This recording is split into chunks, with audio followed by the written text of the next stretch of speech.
Samuel Thompson's weathered hands froze mid-motion, blood seeping between his arthritic fingers as 5 lionesses formed a deadly circle around him in the scorching Kenyan heat. The tranquilizer gun pressed against his temple wasn't held by poachers. It was his partner, Dr. Eleanor Mitchell, her eyes wild with terror. "Step away from him, Sam, now!"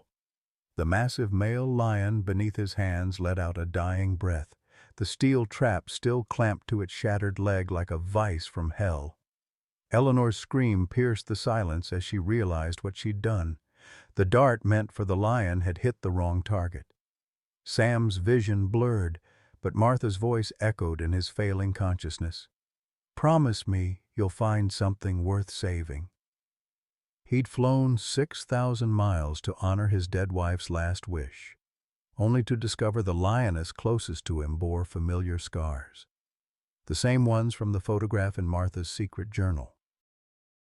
"Ellie," he whispered, "this isn't what it looks like."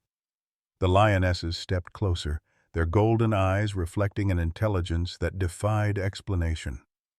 Time was running out for all of them. Leave a like and share your thoughts in the comments along with the city you're watching from now. Let's continue with the story. 3 months earlier, Samuel Thompson sat in his empty farmhouse kitchen in Cedar Falls, Iowa, staring at an envelope that had arrived with Martha's belongings from the hospice. His arthritic hands trembled as he recognized her careful handwriting. "For Sam. Open only after I'm gone." The morning light filtered through curtains she'd sewn 40 years ago, illuminating dust motes that danced like memories he couldn't quite grasp. Martha had been gone 6 weeks. 42 years of marriage reduced to medical bills, sympathy casseroles, and the deafening silence of a house that once rang with her laughter. At 65, Sam felt ancient, purposeless. His Vietnam buddies were either dead or dying, his mechanic shop sold to pay for Martha's treatments, and their children lived scattered across states with families of their own. The letter inside changed everything. "My dearest Sam," it began. "By now you've probably decided life isn't worth living without me. I know because I felt the same when I thought I'd lose you to that war. But I have a confession and a request." His weathered face crumpled as he read about Martha's secret correspondence with a conservation project in Kenya, funded by her grandmother's inheritance she'd never mentioned. "I always dreamed of seeing Africa with you. Since I can't, maybe you can go for both of us. 2,000 miles away in Billings, Montana, Dr. Eleanor Mitchell packed her veterinary supplies with mechanical precision. At 58, she'd lost everything that mattered. Her daughter Sarah, brilliant and passionate about wildlife, had died of leukemia 2 years earlier at 30. Eleanor had spent Sarah's final months in sterile hospital rooms instead of hiking the trails they'd planned to explore together. The guilt consumed her like cancer. Sarah's last wish haunted her. "Mom, promise me you'll help the animals we can't save here." Eleanor had interpreted that as exotic veterinary work. Anything to escape the memories. The Kenya Conservation Project needed an experienced vet, and Eleanor needed to disappear from everything that reminded her of failure. Victor Petrov adjusted his camera equipment in his Denver apartment, surrounded by photographs of African wildlife that told a story he'd never shared. At 45, the Russian-born American had spent 15 years documenting the same region of Kenya, returning annually like a man possessed. His colleagues assumed he was building the definitive photographic study of lion behavior. They were wrong. The truth was simpler and more devastating. His father, Dr. Alexei Petrov, had died in Masai Mara in 1987, killed by lions while conducting research on human-wildlife conflict. Victor's childhood had been shaped by that loss, his mother's bitter warning that Africa takes everything you love. Yet something drew him back, year after year, to the exact coordinates where his father had died. As Sam booked his flight to Nairobi, Eleanor loaded her truck with medical supplies, and Victor checked his specialized equipment one final time.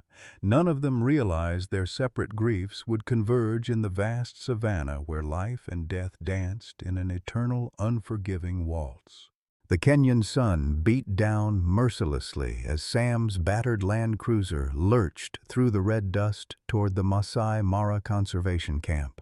His body ached from 18 hours of travel, but Martha's journal lay open beside him, her words dancing across pages he'd never seen before.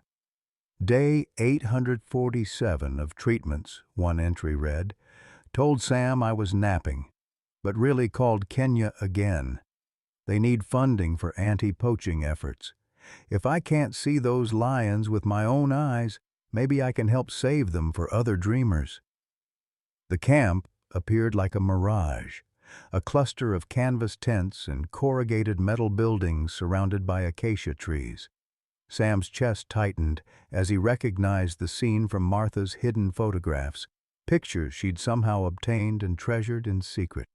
A weathered sign welcomed visitors to the Martha Thompson Memorial Wildlife Sanctuary.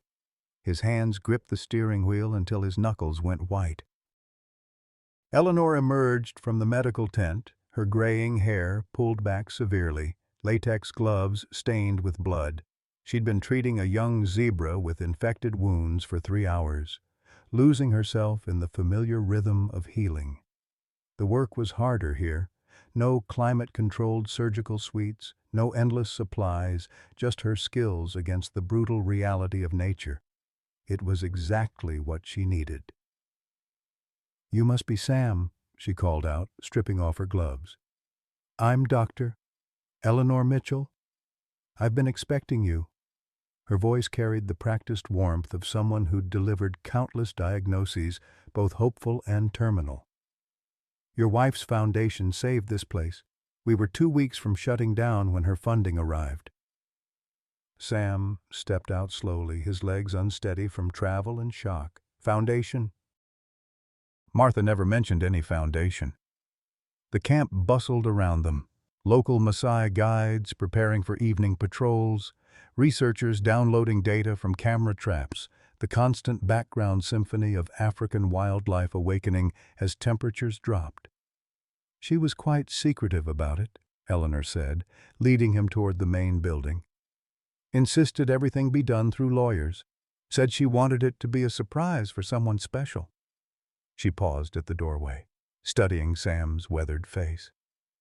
"You look like a man who's lost his anchor." Before Sam could respond, the distinctive whir of a camera motor made them both turn. Victor Petrov emerged from behind a vehicle, his expensive telephoto lens trained on something in the distance. He was lean and precise in his movements, with the patient stillness of someone accustomed to waiting for the perfect shot. "The pride's moving toward the watering hole," Victor announced in his slight Russian accent, never lowering his camera.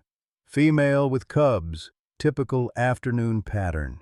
He finally looked at them, his pale blue eyes assessing. "You're the American widow Eleanor mentioned."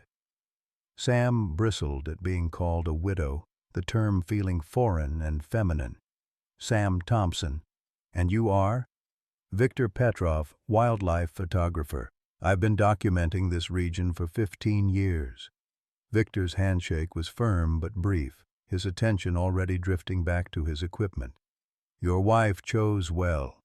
This pride is exceptional, unusually social, highly intelligent. The alpha male they call Aslan has been leading for 6 years. Eleanor studied Victor with professional curiosity. In 2 months of working together, she'd learned virtually nothing about his background beyond his obvious expertise with both photography and lion behavior. He appeared every few days like clockwork, always knowing exactly where to find the animals, always disappearing before anyone could ask too many questions. "I'd like to see Martha's project files," Sam said quietly. "Everything she funded." Eleanor nodded toward the office building. "Of course." But Sam, there's something you should know first. We've been losing lions. 3 adults in the past month, all found dead near the northern boundary. No obvious cause, no disease, no obvious wounds. It's why your wife's anti-poaching funding was so critical. Victor's camera finally lowered. Not just any lions. Breeding adults, all from the same extended family group. Someone's targeting this specific pride. The weight of Martha's hidden purpose settled over Sam like a physical force. She hadn't just dreamed of seeing lions. She'd somehow known they needed protection. The journal entry from her final week suddenly made sense. Sam will think I'm being foolish, but some dreams are worth more than the dreamers. Those lions represent something pure in a world that's forgotten how to be wild. As the 3 Americans stood in the fading light, watching dust devils dance across the savannah, none of them noticed the fresh tire tracks leading toward the northern boundary, or the glint of metal reflecting the setting sun from a carefully concealed position overlooking the pride's favorite watering hole. The trap was already set. They just didn't know they were walking into it. The screaming started at dawn. Eleanor bolted upright in her cot as the sound cut through the morning air, not human, but something far worse. The agonized roar of a massive predator in mortal pain echoed across the camp, followed by the frantic calls of the pride responding to their leader's distress. Sam was already pulling on his boots when Eleanor burst from her tent. "That's coming from the northern watering hole," she shouted over the continuing roars. Victor appeared from nowhere, his camera equipment abandoned for once, his face pale with recognition. "It's Aslan," Victor said grimly. "I know his voice." He was already moving toward the vehicles, his usual methodical composure replaced by urgent purpose. "Someone call the ranger station. We're going to need backup." The 15-minute drive felt like hours as they bounced through thorny scrubland, following the GPS coordinates to the pride's primary water source. The roaring had stopped, replaced by an eerie silence broken only by the worried calls of the lionesses circling something hidden behind a cluster of fever trees. When they reached the clearing, Sam felt his Vietnam training kick in: assess, adapt, survive. The scene before them was tactical, precise, and utterly heartless. Aslan, the magnificent male lion he'd seen in Martha's secret photographs, lay trapped in a steel snare, unlike anything Sam had encountered. This wasn't a crude poacher's wire. It was sophisticated, spring-loaded, designed to hold without killing immediately.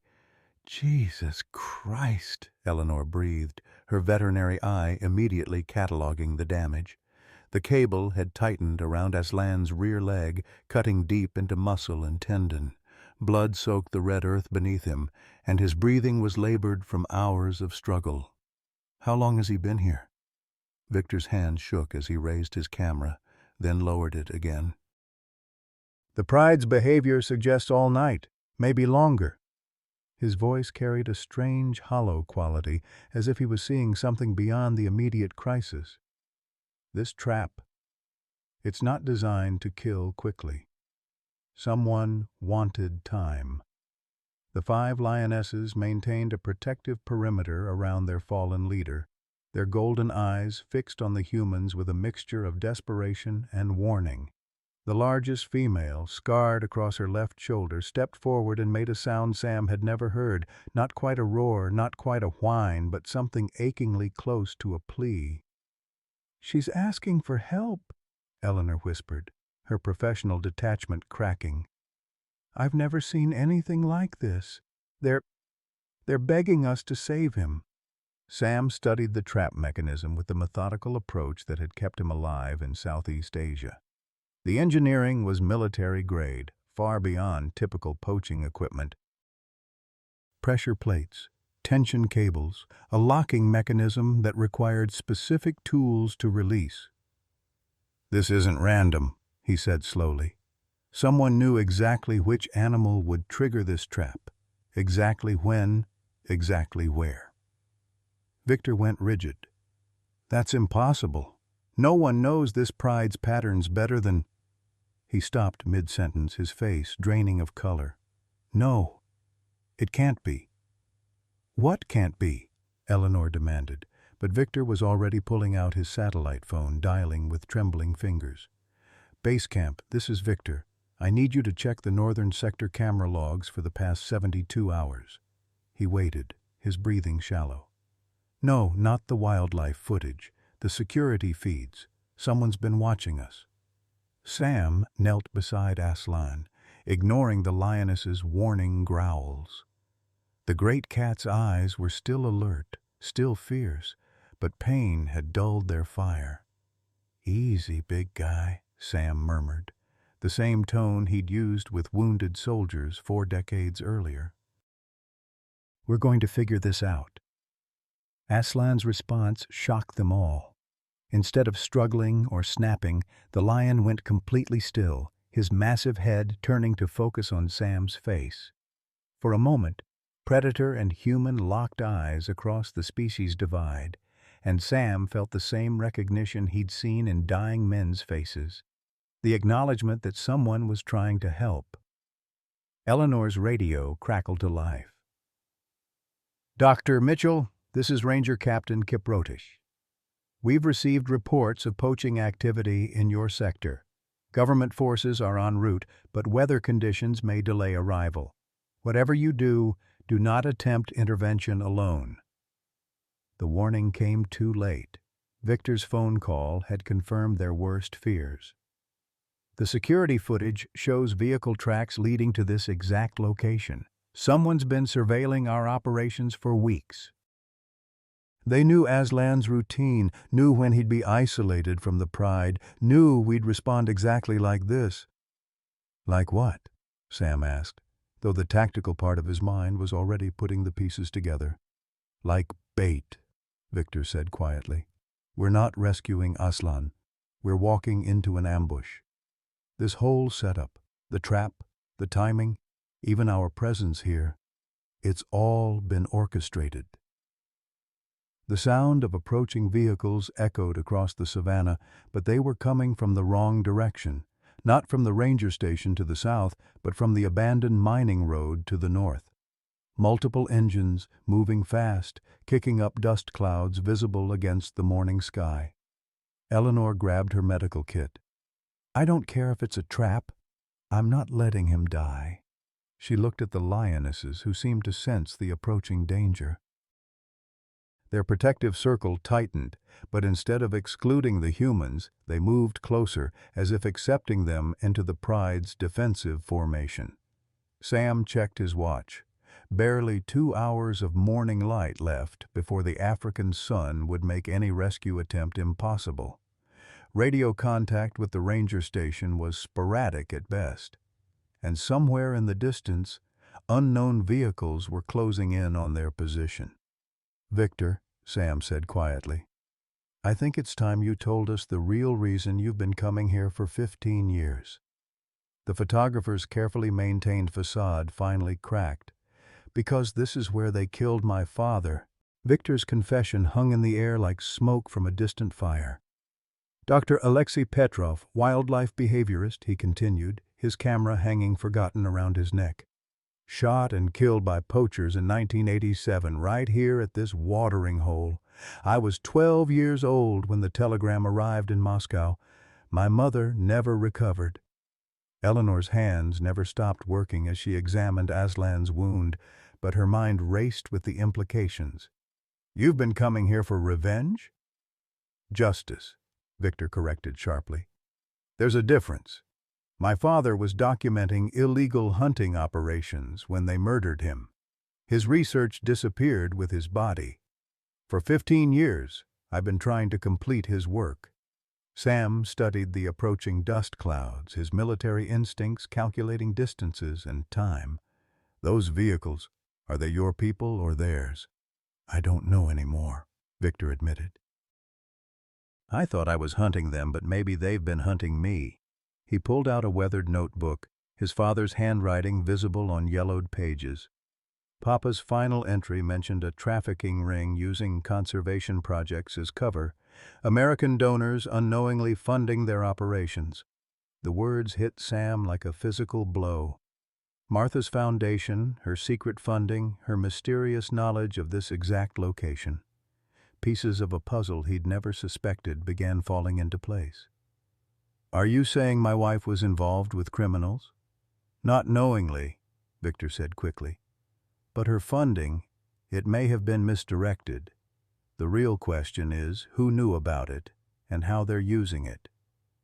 Eleanor's radio crackled with static.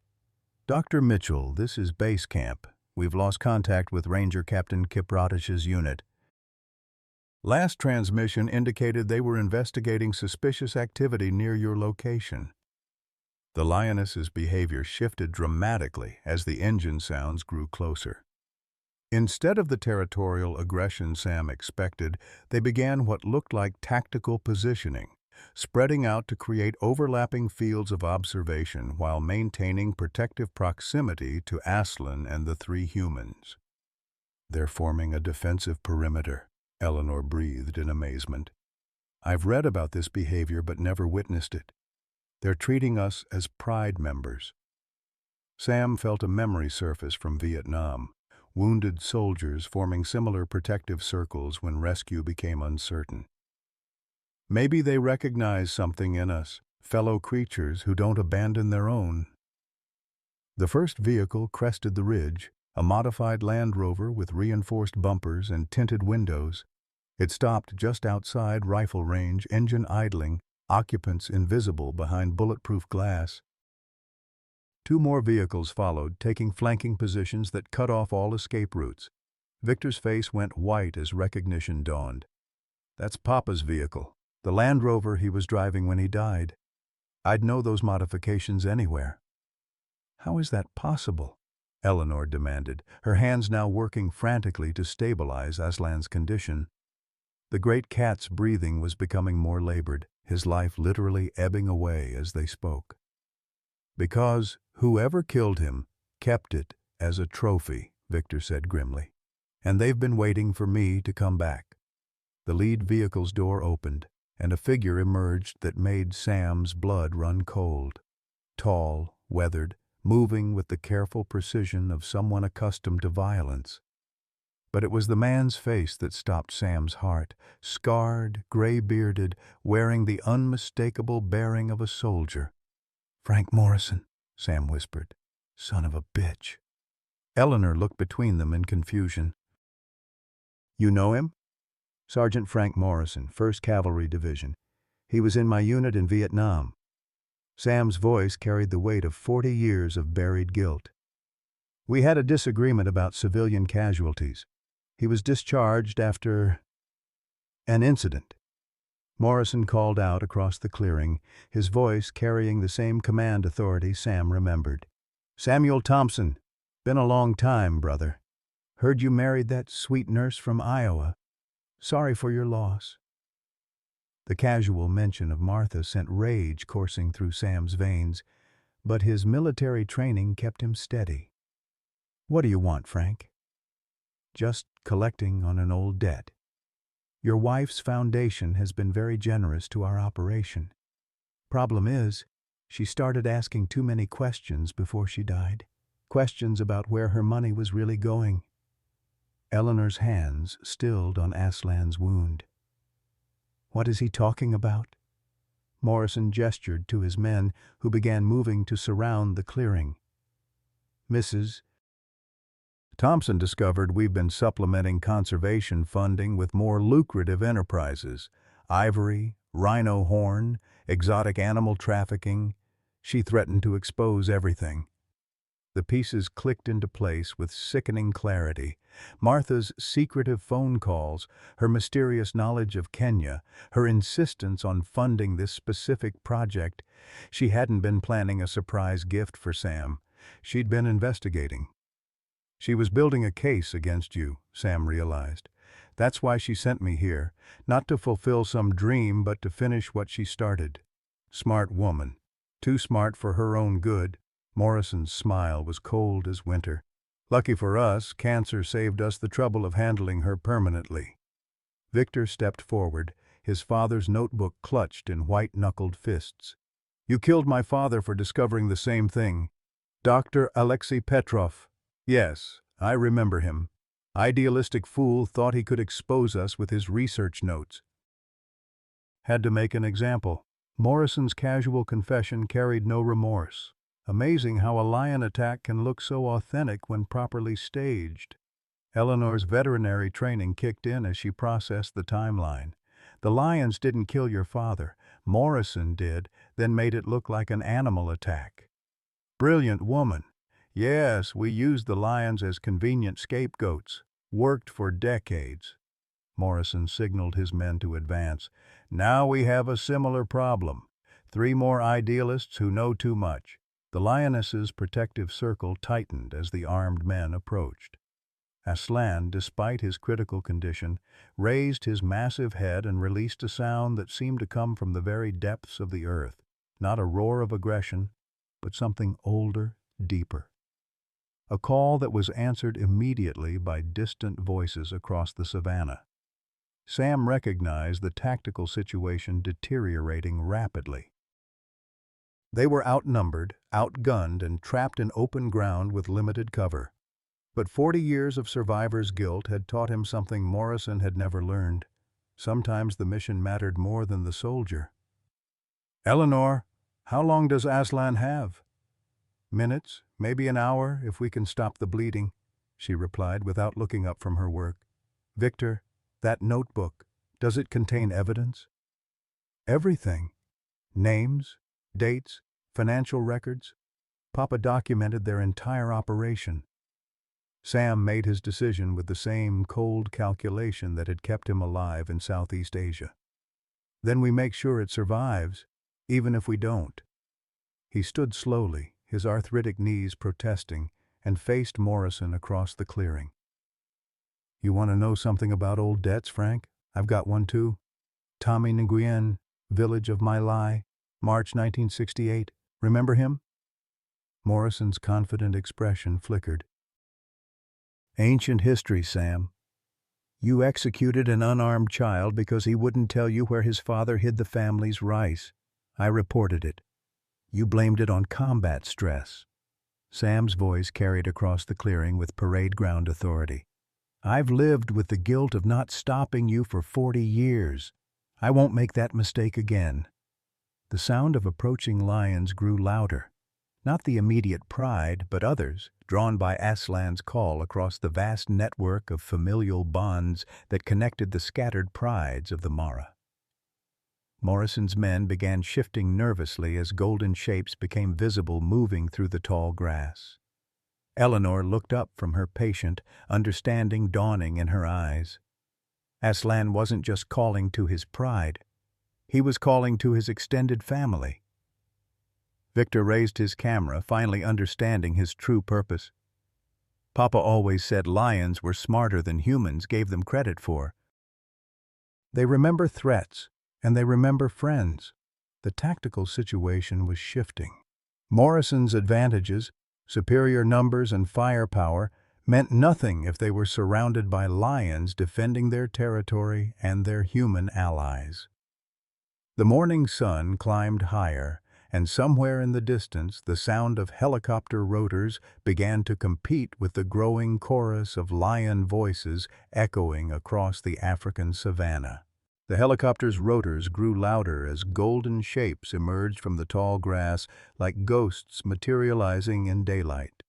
Morrison's confident posture wavered as he counted the lions, not just Aslan's immediate pride, but 3 separate family groups, nearly 20 adults responding to their leader's distress call.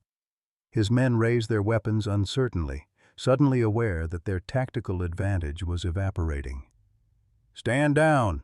Morrison barked at his soldiers, his military training overriding his criminal instincts. "You fire one shot and those cats will be on us before we can reload." Sam seized the moment, his voice carrying across the clearing with the authority of a man who'd faced death before. "Frank, you've got maybe 5 minutes before that helicopter arrives. Kenya Wildlife Service doesn't negotiate with poachers, and they sure as hell don't leave witnesses." Eleanor's hands worked frantically to stem Aslan's bleeding as the great cat's breathing became increasingly labored. His eyes, though dimmed by pain, remained fixed on the approaching threat to his pride and his unexpected human protectors. The lionesses flanking Eleanor pressed closer, their warm bodies creating a living barrier between her and Morrison's men. "You always were too clever for your own good, Thompson," Morrison called out, his rifle trained on Sam, but his eyes nervously tracking the lion's movements. "But you're forgetting something crucial. I don't leave loose ends." Victor stepped forward, his father's notebook held high like a battle standard. "Then you should have thought of that before you left my father's research intact. 15 years of investigation, Morrison." "I know everything, the shell companies, the Swiss accounts, the government officials you've bought, even which conservation groups you've infiltrated." The admission sent visible shock through Morrison's ranks. Several of his men exchanged glances that spoke of divided loyalties and mounting fear. They'd signed up for wildlife trafficking, not war crimes, and multiple murders spanning decades. Eleanor's radio crackled with incoming transmissions. "All units, this is Kenya Wildlife Service Command. We have visual on armed poachers at the northern watering hole. Apprehension teams are en route. Do not engage until backup arrives." "Too late for that," Sam muttered, watching Morrison's tactical calculation shift from confidence to desperation. A desperate Frank Morrison was infinitely more dangerous than a confident one. The sound of approaching aircraft grew deafening as 2 helicopters crested the ridge, one bearing Kenya Wildlife Service markings, the other unmarked but clearly military in origin. Morrison's face went pale as he recognized the second aircraft. "Those aren't Kenyan," Victor observed grimly. "Russian markings. Someone's been tracking this operation from Moscow." Morrison's radio crackled with urgent transmissions in accented English. "Ground team, this is Falcon 1. We have you surrounded. Release the civilians and surrender Dr. Petrov's research materials immediately." The pieces of a much larger puzzle suddenly clicked into place. Victor wasn't just documenting his father's murder. He was completing an international investigation that had been 15 years in the making. Morrison's operation wasn't just local poaching, it was part of a global network that stretched from African game reserves to Moscow's underworld. "Victor," Eleanor called out without looking up from her patient, "please tell me you've been sharing that notebook with someone in authority." "FSB, Interpol, and FBI," Victor confirmed. "My father's research was just the beginning. I've been building a case that will bring down trafficking networks across 3 continents. Morrison's radio exploded with overlapping transmissions as his command structure collapsed. Orders contradicted each other: retreat, advance, eliminate witnesses, preserve evidence. His men began backing toward their vehicles, their loyalty cracking under the pressure of international law enforcement closing in. Aslan's breathing hitched, and Eleanor's face went white. "He's going into shock. I need to get him to surgical facilities immediately, or we're going to lose him." The largest lioness, the one with scars across her shoulder, approached Eleanor with deliberate steps. Instead of aggression, she displayed behavior Eleanor had only read about in theoretical papers, a wild animal actively seeking human assistance for an injured Pride member. "She understands," Sam breathed in amazement. "She knows you're trying to help." The scarred lioness pressed her massive head against Eleanor's shoulder, a gesture so human-like it sent chills down Sam's spine. Around the clearing, the other lions had formed a perfect defensive perimeter, their attention split between Morrison's men and the approaching helicopters. Morrison made his choice with the brutal pragmatism that had defined his military career. "If I can't have the evidence, nobody can." He raised his rifle toward Victor, but the shot never came. Sam's tackle knocked Morrison sideways just as the weapon discharged, the bullet going wide. The 2 men hit the ground hard, 40 years of suppressed rage and guilt erupting in a brutal struggle between old soldiers who'd chosen different paths after the same war. Eleanor found herself surrounded by lionesses as the firefight erupted around her. Instead of panicking, she continued working on Aslan with steady hands, her veterinary training overriding the chaos. The lion's protective circle held firm, their massive bodies shielding her from stray bullets as she fought to save their leader. Victor dove for cover behind a fallen log, his father's notebook clutched to his chest like armor. He could hear his radio crackling with Russian voices, backup that had been coordinated for years, waiting for this moment when Morrison's organization would finally be exposed. The first helicopter touched down in a whirlwind of dust and grass, disgorging armed Kenya Wildlife Service rangers who immediately established a perimeter. The second aircraft hovered overhead, its loudspeakers booming commands in multiple languages as international law enforcement finally converged on Morrison's operation. Morrison broke free from Sam's grip, bleeding from a split lip but still fighting with the desperate strength of a cornered animal. He scrambled toward his rifle but froze as he found himself face to face with the scarred lioness. She stood over Aslan and Eleanor, her golden eyes reflecting an intelligence that transcended species boundaries. "Easy," Morrison whispered, his hand reaching slowly for his sidearm. "Easy, Kitty." The lioness didn't attack.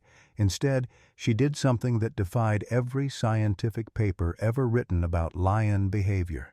She sat down, blocking his access to the rifle while maintaining eye contact that seemed to peer directly into his soul.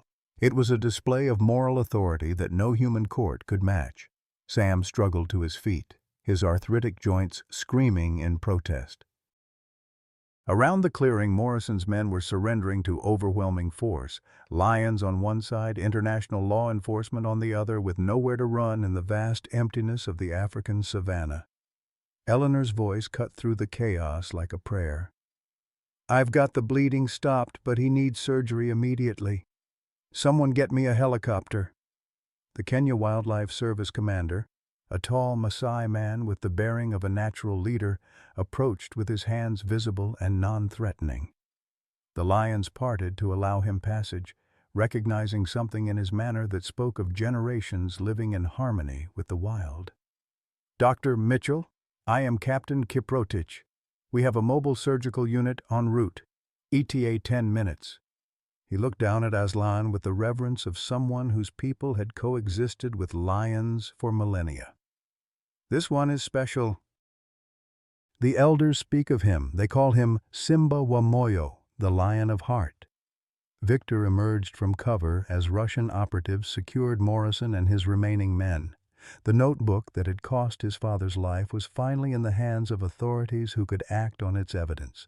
15 years of patient investigation were about to pay dividends that would dismantle trafficking networks across 3 continents. But for Sam, watching Eleanor work to save Aslan while surrounded by lions who had accepted humans into their pride, the victory felt hollow. Martha was still gone, his guilt over Vietnam still festered, and the vast emptiness of his remaining years stretched ahead like the African horizon. The scarred lioness approached him as the chaos settled, her massive paws silent on the red earth. She stopped just within reach and looked up at him with eyes that seemed to hold the wisdom of the ancient continent. In that moment, Sam understood why Martha had sent him here.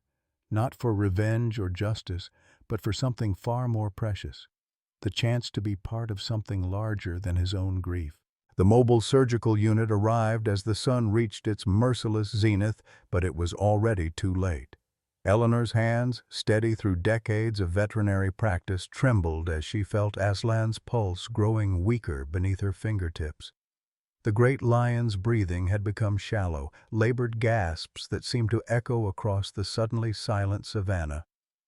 "No," she whispered, her voice breaking with the weight of another failure. "Not again.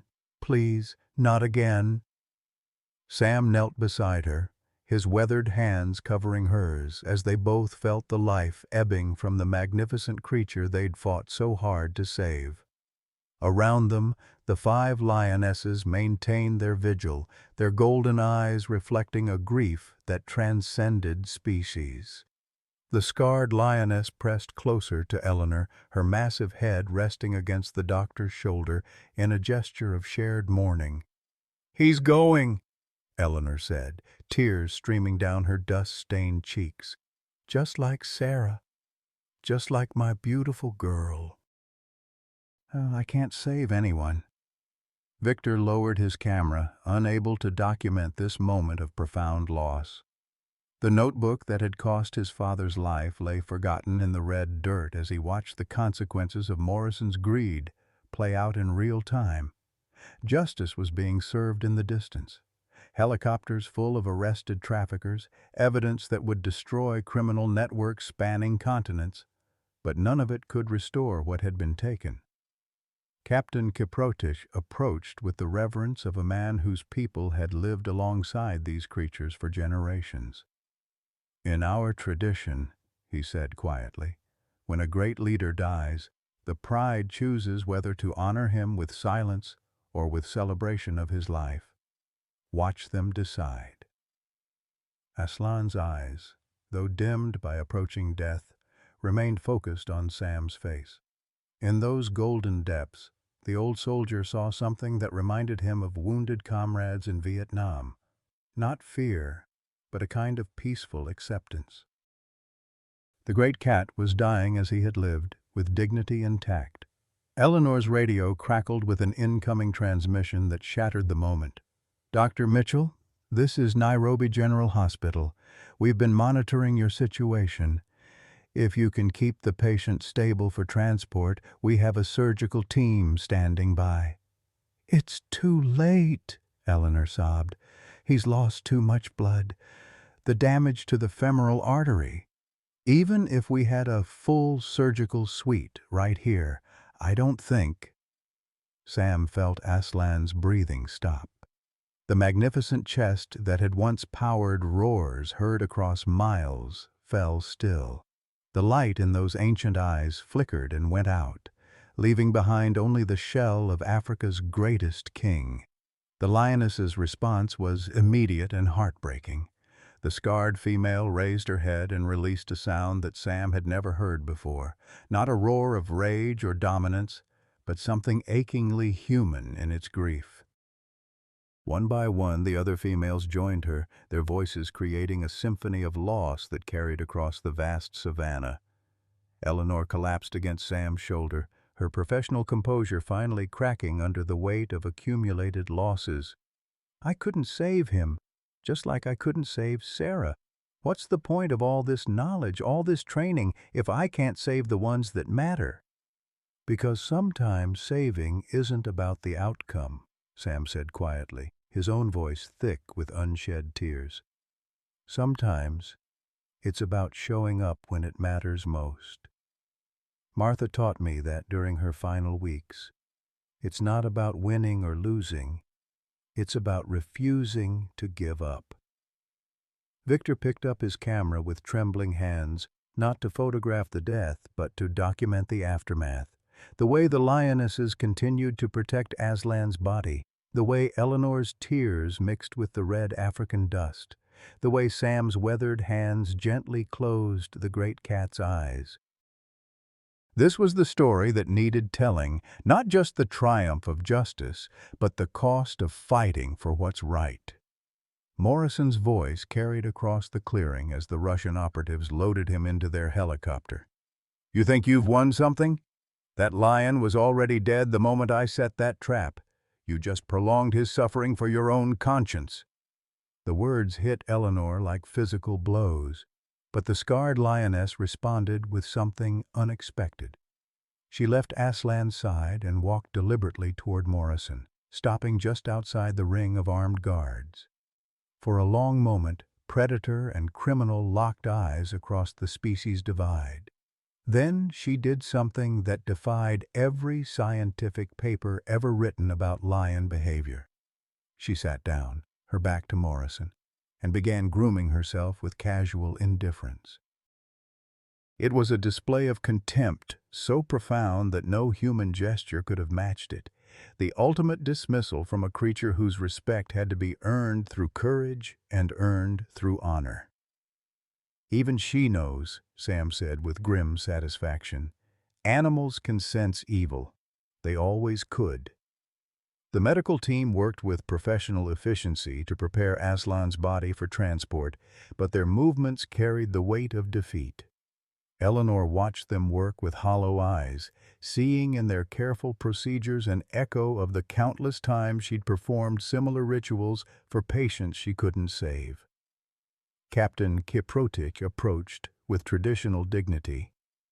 "Dr. Mitchell, in our culture, we believe that great spirits choose their time of departure. Aslan lived 6 years longer than most males in the wild.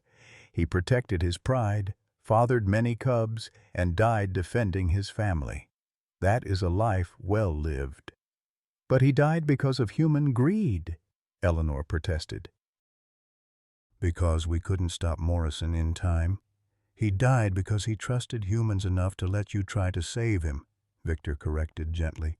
"My father would have said that's the greatest honor an animal can bestow, the gift of trust in the face of mortal danger."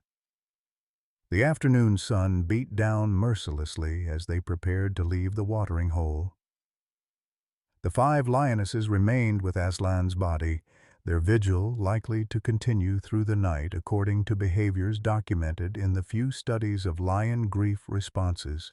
They would mourn their leader, protect his remains from scavengers, and eventually choose a new path forward. Sam stood at the Land Rover's open door, looking back at the scene that had changed everything. Martha's money had indeed been misdirected, but not in the way any of them had imagined. Her foundation hadn't funded criminals, it had funded the very investigation that brought them down.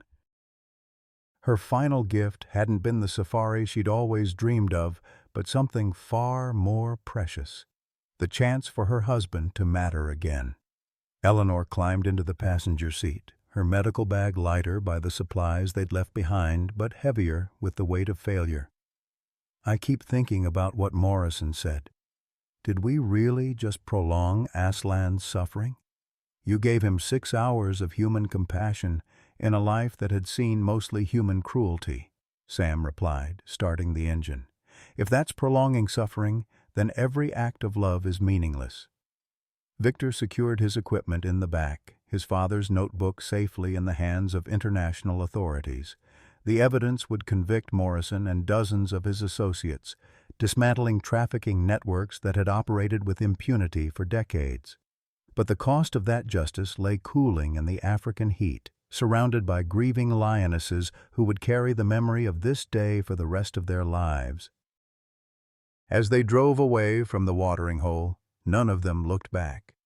Behind them, the 5 lionesses continued their vigil, their golden forms growing smaller in the distance until they disappeared entirely into the shimmering heat of the savannah.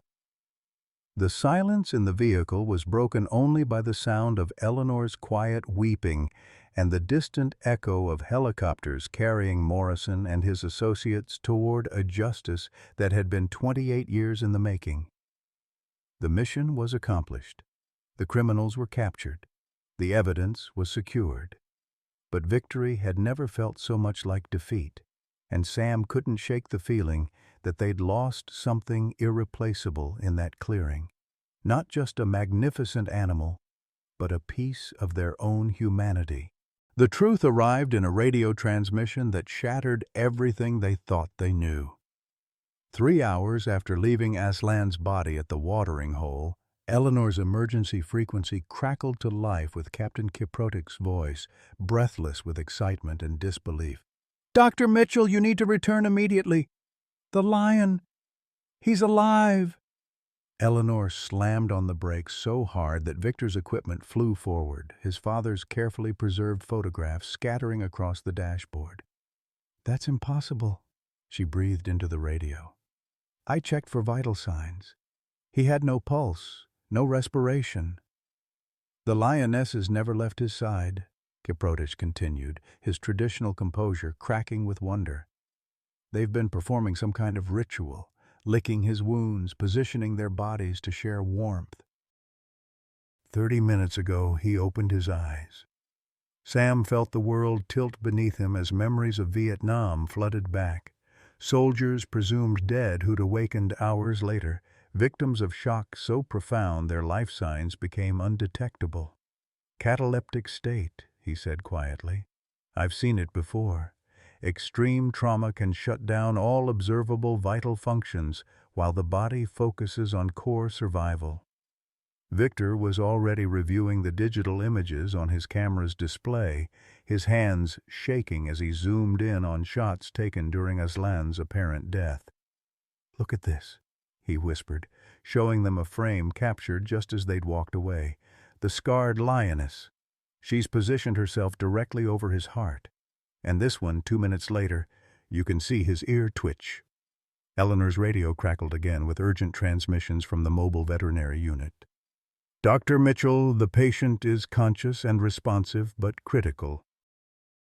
We need you here for surgical assessment immediately. The drive back to the watering hole passed in a blur of red dust and desperate hope. Eleanor's mind raced through the medical possibilities, the kind of deep shock that could mimic death followed by spontaneous recovery as the body's systems gradually came back online. She'd read about similar cases in medical literature but had never witnessed anything so dramatic. When they crested the ridge overlooking the watering hole, the scene below defied every assumption they'd made about animal behavior. The 5 lionesses had arranged themselves in a precise formation around Aslan, not random positioning, but a deliberate pattern that maximized heat transfer and protected vital organs.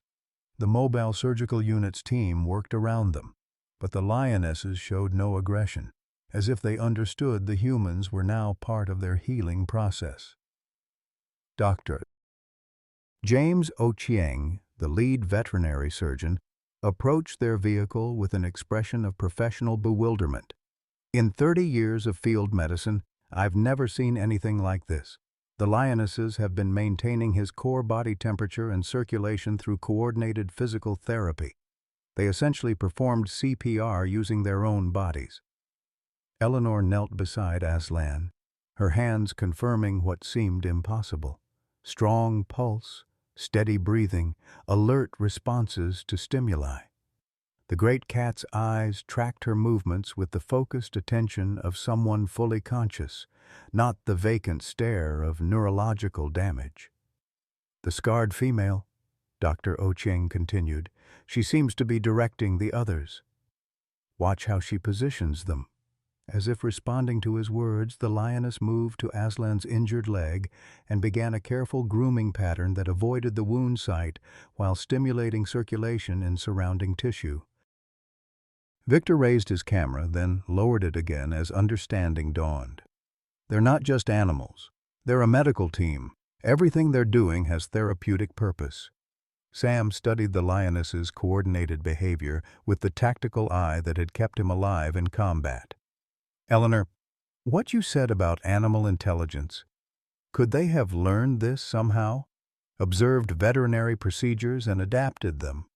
It's theoretically possible, Eleanor admitted, her voice filled with wonder. Lions have been documented using learned behaviors to solve complex problems. But this level of medical intervention... She trailed off as the scarred lioness approached her directly, carrying something in her mouth. The object the lioness dropped at Eleanor's feet made her gasp in recognition. It was a surgical suture packet, sterile and unopened, from the medical supplies they'd left behind hours earlier. The lioness had somehow understood its purpose and retrieved it for the human veterinarian. They want us to operate, Victor breathed. They're asking for our help. Dr. Ochieng nodded grimly. The femoral artery damage is severe. Without surgical repair, he'll die within hours, no matter how sophisticated their natural treatment becomes. They seem to understand this. The revelation that followed changed everything they thought they knew about the events leading to this moment. As Eleanor prepared for surgery, Captain Kiprotic arrived with intelligence that had taken hours to piece together from Morrison's captured equipment and interrogation transcripts. Morrison's trap wasn't designed to kill, Kiprotic announced. It was designed to capture. His operation wasn't trafficking dead animals. They were capturing live specimens for private collectors. Aslan was supposed to be tranquilized and airlifted out while still alive. The implications hit Sam like a physical blow. The cataleptic state. It wasn't caused by the trap injuries. Morrison drugged him. Victor's hands clenched into fists as he processed the full scope of Morrison's cruelty. My father died investigating the same operation. Live animal trafficking, not just ivory and horn smuggling. They've been capturing Africa's most magnificent creatures and selling them to private zoos and collectors around the world. Eleanor's surgical instruments trembled in her hands as rage and determination warred within her. How many others? How many lions, elephants, rhinos have they stolen from their families? Based on the records we've recovered, over 300 animals in the past 15 years, Kiprotic replied. Morrison's network had buyers in 12 countries, all willing to pay millions for the prestige of owning Africa's apex predators. The scarred lioness seemed to sense Eleanor's emotional state and pressed closer, her massive head resting against the doctor's shoulder in a gesture of comfort and trust. Around them, the other lionesses maintained their vigil, their eyes reflecting an understanding that transcended species boundaries. As Eleanor began the delicate work of repairing Aslan's damaged artery, Sam found himself thinking about Martha's final words to him. Promise me you'll find something worth saving.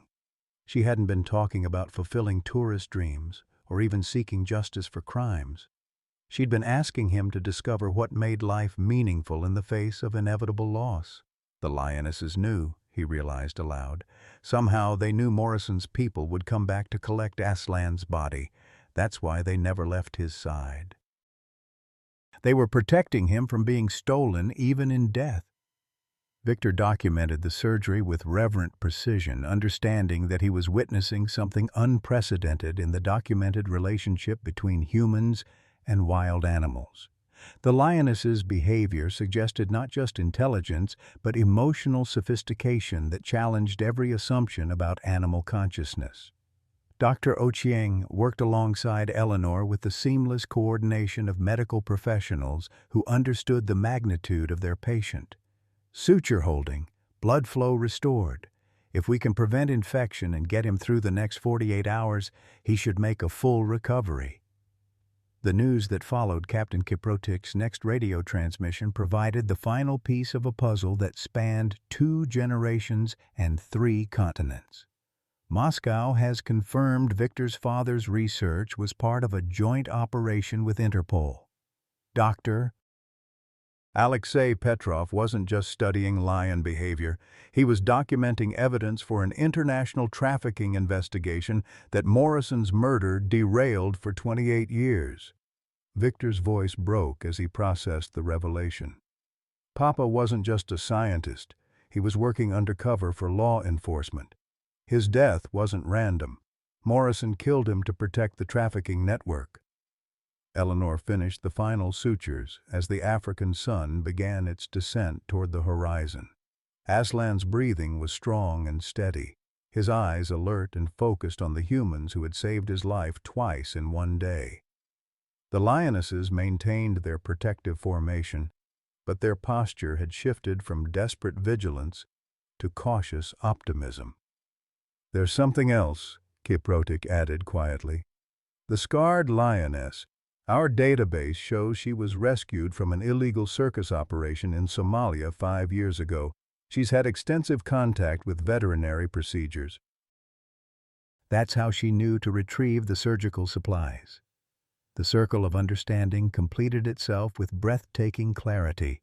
The lioness had recognized Eleanor's medical intentions because she'd experienced human medical care before. Her leadership of the other lionesses during Aslan's crisis wasn't instinct. It was learned behavior from watching veterinarians save her own life years earlier. As darkness fell over the Masai Mara, the mobile surgical unit prepared to maintain overnight monitoring of their unprecedented patient. The lionesses settled into a sleeping formation around Aslan that provided warmth, protection, and comfort while allowing human medical staff access for monitoring vital signs. Sam stood watch as Eleanor and Dr. Ochieng took turns checking Aslan's condition through the night. The scarred lioness had positioned herself where she could observe both the human medical team and her pride's leader, a living bridge between two species united in their determination to preserve life. In the distance, helicopters ferried the last of Morrison's associates toward justice that had been decades in the making. Victor's father's research would finally see the light of day, exposing trafficking networks that had operated with impunity across 3 continents. But for the 3 Americans keeping vigil beside a recovering lion, the real victory was measured not in criminals captured, but in trust earned across the species divide. 6 months later, Sam Thompson sat on the porch of his new home at the Martha Thompson Memorial Wildlife Sanctuary, watching the morning mist rise from the watering hole where everything had changed. His weathered hands, now steady from purpose rather than trembling with grief, held a letter from his daughter in Michigan, the first real conversation they'd had in years. "Dad," she'd written, "I never understood why you seemed so lost after Mom died. But seeing the photos Victor sent of you with those lions, I finally get it. You needed to matter again. You needed to save something Mom would have loved." The sanctuary had grown beyond anything Martha could have imagined. Her modest foundation, combined with the international attention from Morrison's arrest and the subsequent documentary about Aslan's rescue, had attracted donors from around the world. The facility now housed a veterinary research center, an anti-poaching training academy, and a rehabilitation center for trafficked animals. Eleanor emerged from the medical clinic, her graying hair pulled back in the same practical style she'd worn in Montana, but her eyes held a light that had been absent for years. "Aslan's morning checkup looks perfect," she called out. "Full range of motion in that leg, and his pride has accepted the 3 new cubs without any territorial issues." The scarred lioness, now known affectionately as Nurse by the research staff, had become something of a legend in veterinary circles. Her ability to assist during medical procedures on other lions was being studied by animal behaviorists from Harvard to Oxford. She'd learned to recognize different medical instruments and would actually retrieve specific tools when Eleanor pointed to injured animals. Victor's documentary, The Lion's Heart, A Story of Redemption, had premiered at Sundance to a standing ovation and was now being distributed by National Geographic. But more importantly to him, his father's research had finally been published in full, vindicating Dr. Alexei Petrov's work and establishing new protocols for international wildlife trafficking investigations.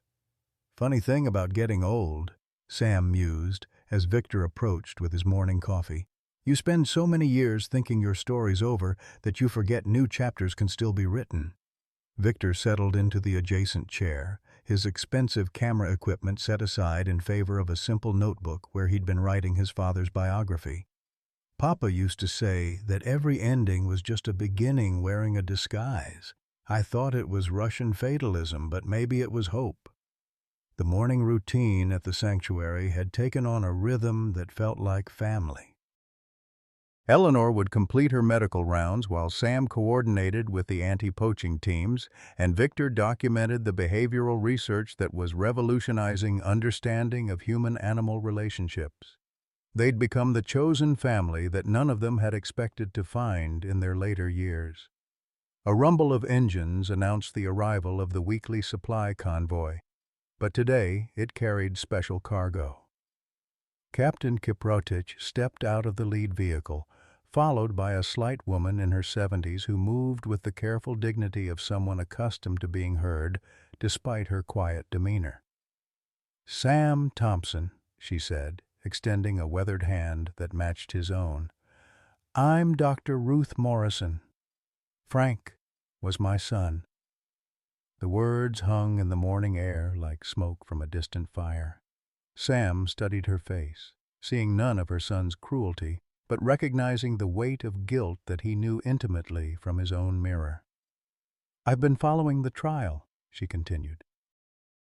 "Frank will spend the rest of his life in prison, which is where he belongs. But I wanted to come here to see what my family's money helped destroy and to see what your family's money helped save." Eleanor approached cautiously, her medical training alerting her to the tension in the group.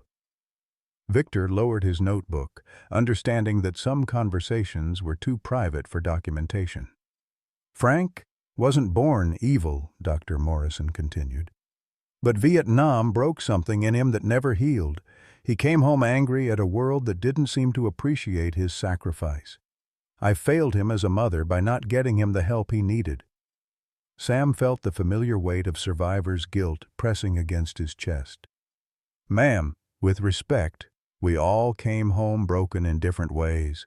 Some of us chose to heal, others chose to break things further. That wasn't your choice to make." She nodded slowly, tears forming in eyes that looked older than her years. "I've established a foundation to compensate the families of Frank's victims and to fund trafficking investigations worldwide. It won't bring back the animals he killed or the people he hurt, but it's what I can do." Victor stood up abruptly, his face pale with recognition. "Dr. Ruth Morrison, you're the primatologist who worked with Diane Fossey in Rwanda."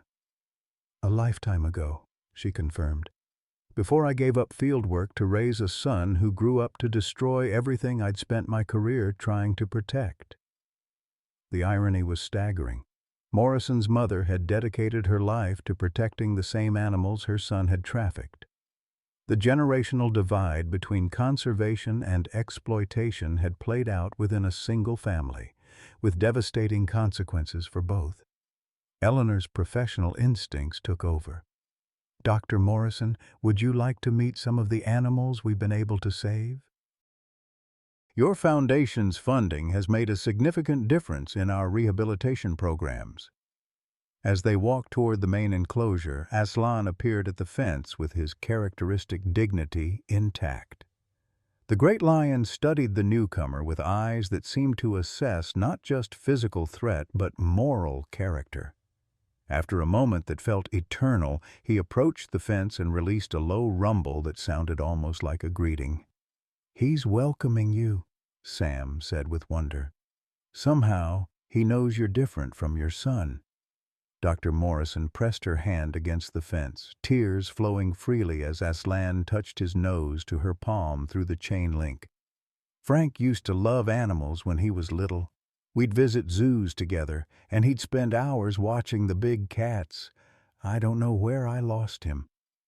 The scarred lioness approached from across the enclosure, moving with the purposeful stride that had become her signature. She studied Dr. Morrison for a long moment, then did something unprecedented. She sat down and began grooming herself, the same gesture of acceptance she'd shown Sam months earlier. "You didn't lose him," Victor said quietly. "He lost himself. But look around. His actions led to all of this. Sometimes evil defeats itself by trying too hard to win." As the morning progressed into afternoon, Dr. Morrison toured the facilities that her son's crimes had inadvertently helped create. The media attention from Morrison's trial had brought global focus to wildlife trafficking, resulting in increased funding and international cooperation that was already showing results across Africa. Eleanor found Sam that evening as the sun painted the savannah in shades of gold and crimson.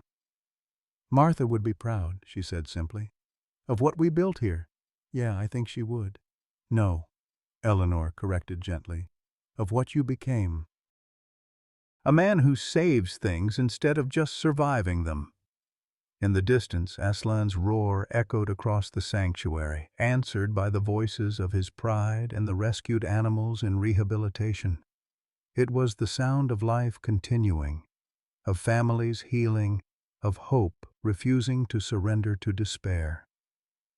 Sam smiled as he watched the African sunset, finally understanding Martha's final gift. She hadn't sent him here to fulfill a dream or seek justice. She'd sent him here to discover that love doesn't end with death.